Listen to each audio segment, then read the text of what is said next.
Hello dear students, welcome back. This is the video of class 9th and here I am going to start chapter 3. The name of the chapter is Improvement in Food Resources. So from the name of the chapter you can understand that we are going to talk about the resources from which we get the food, and as the demand of food is getting increased day by day, so there is the necessity to improve the food production so that we can fulfill the demand of increasing population. So let's begin. So first of all we'll talk about the food. Food is the basic necessity of all living organisms.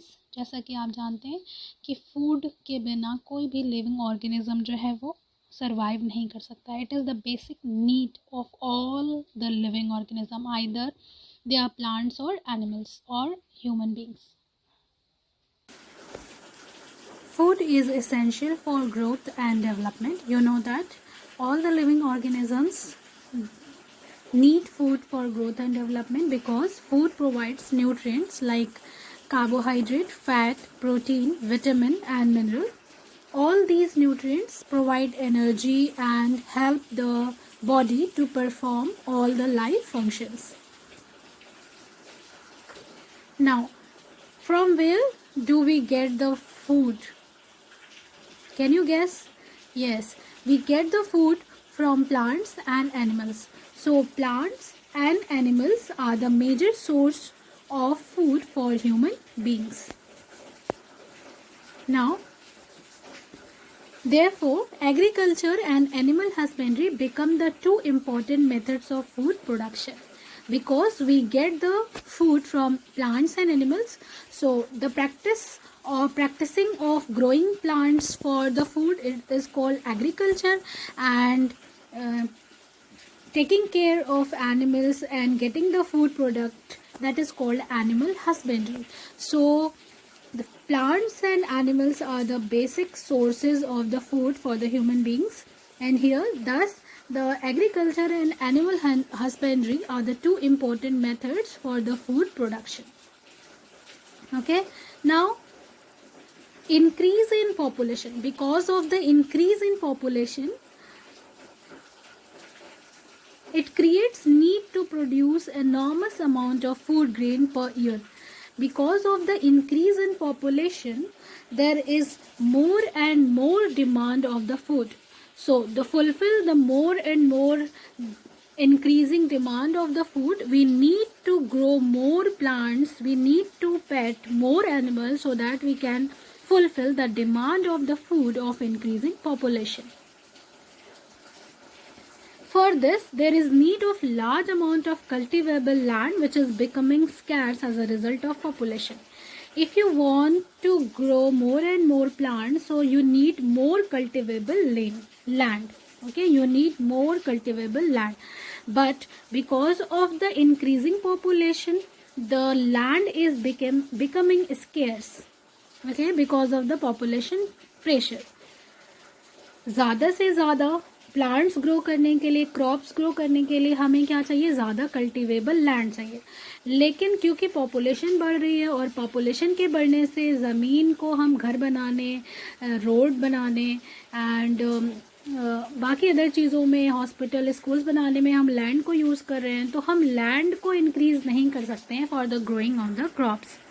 Okay, so therefore it is necessary to modernize undertake means to improve yield and variety of crops as well as livestock. क्योंकि हम ज़मीन नहीं increase कर सकते हैं, हम क्या कर सकते हैं? we need to modernize our technique and our method of agriculture and animal husbandry so that we can increase the production of food. Various efforts in this direction have been made in the past. बहुत सारे efforts किए गए हैं food की production बढ़ाने के लिए, जिसमें से काफ़ी सारे एफर्ट जो हैं वो सक्सेसफुल भी हुए हैं काफ़ी हद तक. जैसे फॉर एग्जांपल आप एग्जांपल दे सकते हैं ग्रीन रेवोल्यूशन का. 1960 में ग्रीन रेवोल्यूशन की वजह से हमने प्रोडक्शन को, सीरियल के प्रोडक्शन को हमने इंक्रीज़ किया था। इसमें हमने क्या किया था, we increase in food production due to use of modern agricultural technique, improved variety of crops and better irrigation facility. By using all these method, we have increased the production. हमने green revolution में modern agricultural technique apply किया था, improved variety of crops use किए थे और better irrigation facility का भी इस्तेमाल किया था। इन सारी चीज़ों का इस्तेमाल करके हमने फूड प्रोडक्शन को इंक्रीज किया था, and that is called green revolution. And in the green revolution we used fertilizer and pesticides as well. Green revolution में हम लोगों ने फर्टिलाइजर्स और पेस्टिसाइड का भी काफ़ी यूज़ किया था, जिससे कि हमारा जो प्रोडक्शन था वो काफ़ी ज़्यादा इंक्रीज हुआ था। इन इंडिया में ग्रीन रिवोल्यूशन को इंट्रोड्यूस करने के लिए एक नाम लिया जाता है, that is doctor M S Swaminathan. Doctor M S Swaminathan is considered as father of green revolution in India because he introduced the better variety of wheat in India and increased the production of it. Now you can consider the another some revolution like white revolution 1960 में 1970s में white revolution आया था। इस revolution में हमने क्या किया था, मिल्क के प्रोडक्शन को इंक्रीज करने की के लिए ट्राई किया था। Blue revolution is related to the increase in the production of fish. Another revolution is here, that is yellow revolution। इसमें हमने क्या किया, ऑयल के प्रोडक्शन को इंक्रीज किया है। Golden revolution is expected to increase the production of pulses. एक और रिवोल्यूशन है जिसको बोलते हैं गोल्डन रिवोल्यूशन। गोल्डन रिवोल्यूशन में हम पल्सेस, दालों की प्रोडक्शन को बढ़ाने के बारे में हम प्लानिंग कर रहे हैं।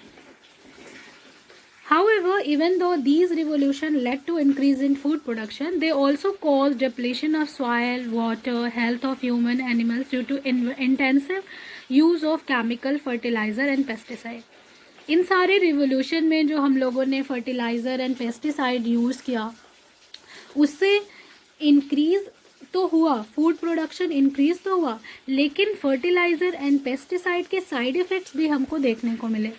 इन पेस्टिसाइड एंड फर्टिलाइज़र्स का इंटेंसिव, ज़रूरत से ज़्यादा इस्तेमाल करने की वजह से क्या हुआ, हमारे सॉयल, वाटर, ये क्या होने लगे, डिप्लीट होने लगे, डैमेज होने लगे। और it also caused bad effect on the health of human and animals. Pesticide और फर्टिलाइज़र ने ह्यूमन और एनिमल्स की हेल्थ पर भी बहुत ही बुरा असर डाला। So because of this an imbalance is created in the nature. इस वजह से क्या हुआ कि नेचर में इम्बैलेंस क्रिएट हुआ।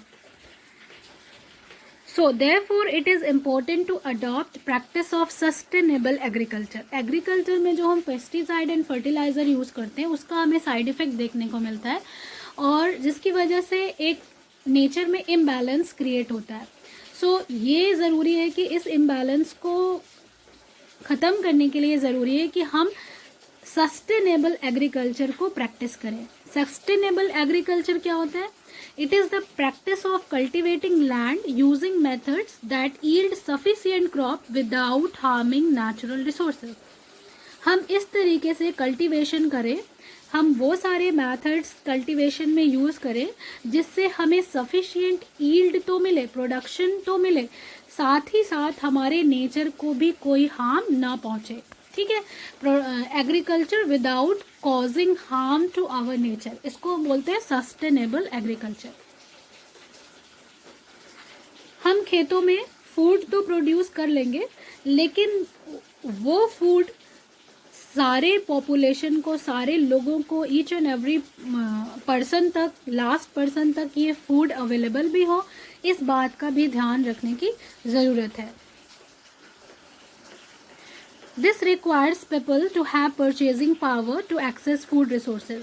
इसके लिए क्या है कि लोगों के पास, जो लोग गरीब हैं या बहुत ही इकोनॉमिकली पुअर फैमिली से बिलोंग करते हैं, वो लोगों के पास क्या होना चाहिए, एक्सेस करने के लिए, फूड को एक्सेस करने के लिए परचेजिंग पावर भी होना चाहिए।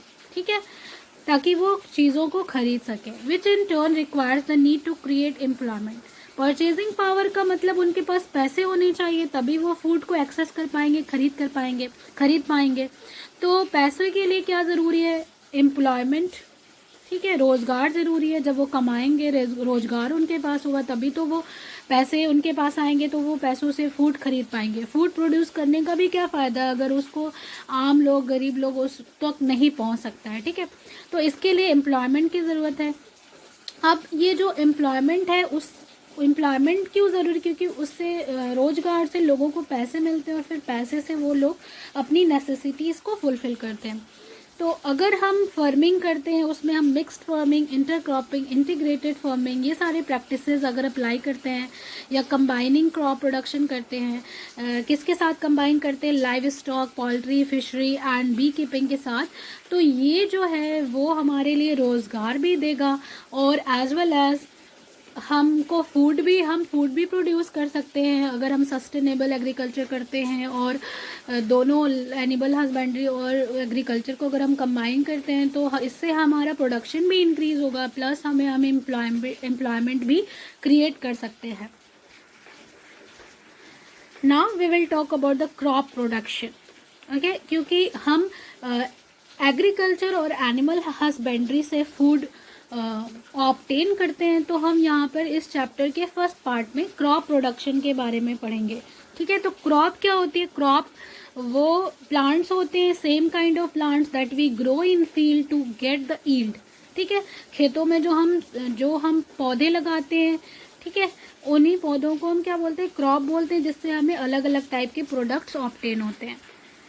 Agriculture is a profession of a large number of human population. Agriculture एक प्रोफेशन है, खेती करना, जो परफॉर्म किया जाता है बहुत सारे लोगों के द्वारा। Our economy is based on agriculture. अगर आप इंडिया की बात करें तो हमारी जो इकोनॉमी है वो मेनली बेस्ड है एग्रीकल्चर पे। Most of our people live in villages and are busy in culture. बहुत सारे, ज़्यादातर हमारे देश में लोग जो होते हैं वो गाँव में रहते हैं, और गाँव में वो क्या करते हैं? खेती करते हैं, एग्रीकल्चर में अपना फ्यूचर देखते हैं। In the recent decades agricultural production has increased manifold due to the development of new high yield varieties of seeds and crop plants, ठीक है। आजकल कुछ डिकेड्स में आपने देखा कि एग्रीकल्चरल में का जो प्रोडक्शन है वो इंक्रीज हुआ है। इंक्रीज क्यों हुआ? क्योंकि हमने नई नई वैरायटी ऑफ सीड्स और क्रॉप प्लांट्स डेवलप किया और उसको फिर हमने ग्रो किया, तो नई वैरायटी ऑफ क्रॉप में ज़्यादा प्रोडक्शन हमको मिला है।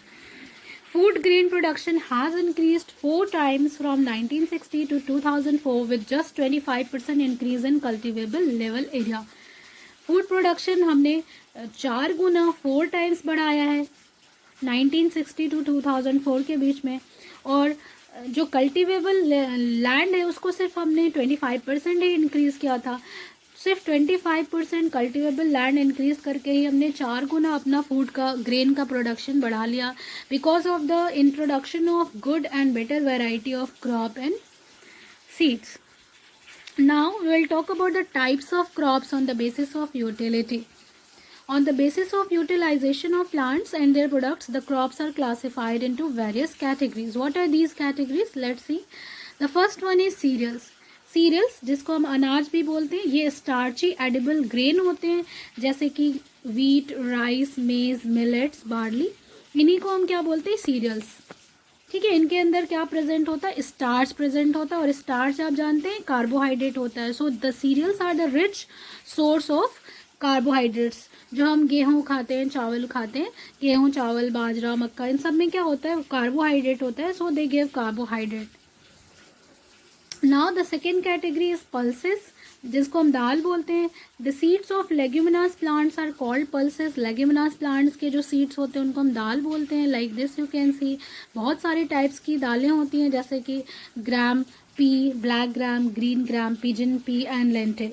These are the examples of pulses, जिसको हम कॉमनली चना, मटर, उड़द, मूंग, अरहर एंड मसूर, इसको हम बोलते हैं, ठीक है। एंड ये जो दालें होती हैं, they are the rich source of protein. दालों से हमें बहुत ही ज़्यादा अमाउंट में प्रोटीन मिलता है।